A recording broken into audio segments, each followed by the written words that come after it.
आज ना माझा माहेरचा लास्ट डे आहे आणि ते मस्त बहिणीकडे आम्ही चहा वगैरे घेतोय आणि आम्हाला जायचं आहे तुळशीबागेत। तर फायनली तुळशीबागेत निघालोत आणि बघू शकताय खूप गर्दी आहे, बाजूला शनिवार वाडा सुद्धा आहे, पण आम्ही काय तिथे गेलो नाही। तर ही आहे बघा तुळशीबाग। इथे वेगवेगळे कपडे, वेगवेगळ्या ज्वेलरी, खूप छान छान वस्तू ना खूप कमी प्राईजमध्ये मिळतात आणि भरपूर व्हरायटीज असतात, म्हणूनच आम्ही इथे गेलो होतो। तर आम्हाला जे घ्यायचं होतं ते घेतलं, मी काय ते दाखवलं नाही आता। आणि फायनली मी आता निघालेली आहे माझ्या घरी।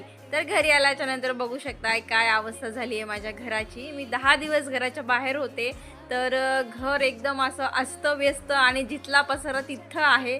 बघू शकताय किचनवरती एक दिवस चपात्या केल्यात वाटतं आणि ते जशाला तसं ठेवलेलं आहे। मला बघूच वाटत नाहीये इकडे, तर मला काही दाखवूच वाटत नाहीये भाजीपाल्याची काय अवस्था झालेली आहे। आणायची काही गरजच नाहीये ना घरी कोणी नसताना, पण असो आता मला हे आवरायचं आहे।